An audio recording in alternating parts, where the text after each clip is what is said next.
أهلا وسهلا، تحية لمتتبعي قناة جمال السعدي. بغيت نرجع لواحد الموضوع اللي كان اهتمام واهتميت به، خاصة اللي كانت فيه مشاكل كبيرة بزاف، اللي هي المشكلة كان تيعيشو دائما السائح حيت يوصل لمطار مدينة مراكش، وخاصة مع سيارة الأجرة. بعد ما حطينا واحد الطلب، وكانت ليا الشرف باش نطلب السيد والي الجهة باش يلقى حل لهذا المشكل، ويكون واحد الكيشي اونيك خاص بسيارة الأجرة بالتاكسيات. الحمد لله السيد الوالي مع النقابة ديال التاكسيات، وتنحييهم من هذا الباب، داروا واحد المجهود جبار،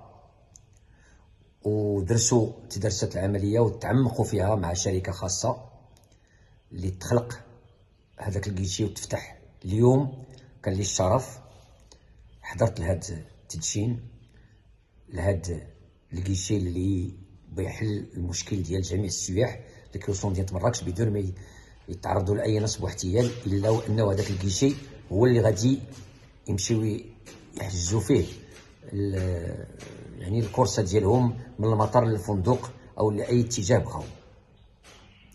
فعلا فكرة رائعة حضرت لها المديرة العامة للمطارات، وراها بتعمم على الصعيد الوطني، ولكن مراكش بغات تاخذ كنموذج، وهذا النموذج غادي يتوسع، ما غاديش يبقى على المطار، غادي يمشي كذلك لاكار ديال الشمان دو فير ولاكار ديال الكيران، محطة الحافلات، وبتخصص كذلك لساحة جامع الفنا.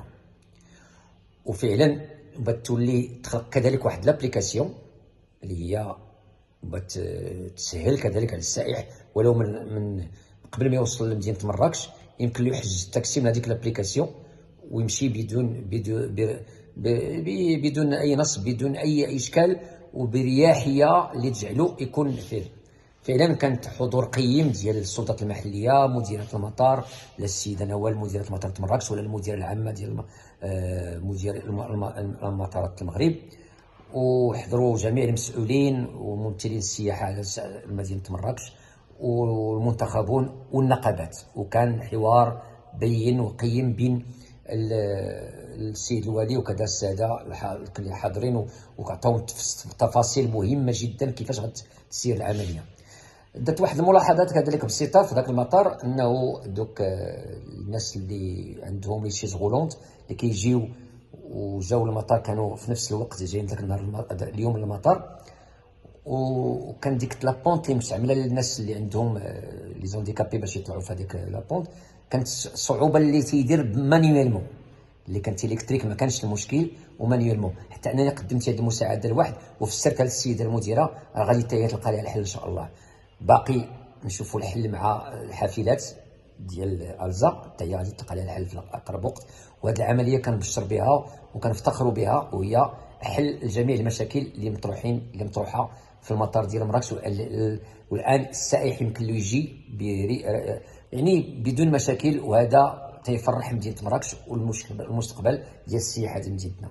تحيه لكم، السلام عليكم. تابعوا معايا هاد الصور وهاد لي فيديو اللي صورت باش تشوفوا كل حاجه، كاع داكشي اللي وقع في مطار مدينه مراكش. السلام عليكم، ما تنساوش تبارطاجيو بنفسكم. هادو العلامات اللي محطون في الخرجه ديال المطار، وتيتم غادي الزبون اللي كيشوف العلامات هما في الارض، هما العلامات في الارض ديال التاكسي، وكائما هنايا علامات اخرين باش يشوف السائح كيتوصل تيجي لهادي، وكيتم غادي هاد العلامات اللي التصوير اللي كاين في الارض، هاد التصوير هذا تيديه مباشره للكيشي اللي محطوط هنايا. ها هو اذا ها الكيشي الجديد اللي تحط في مدينه مراكش. سي رجع جمار باسكو كاين ثلاثه ديال الاشياء.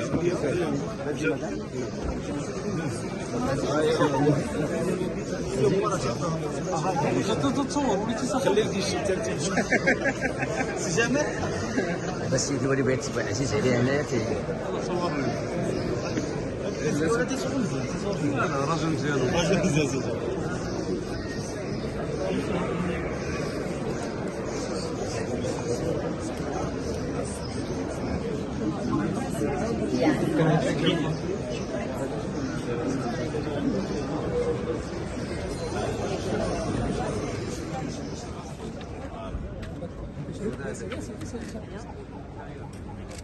Le numéro 854.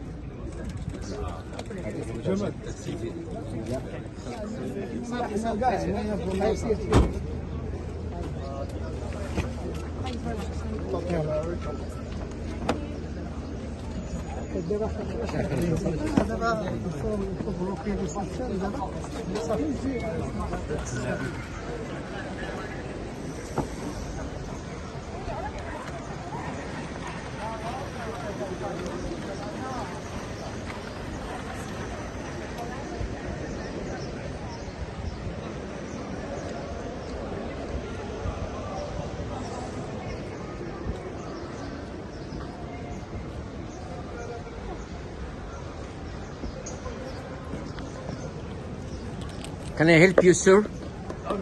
Yeah. Take it.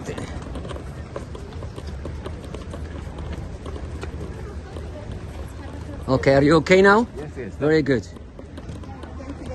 You're welcome, madam.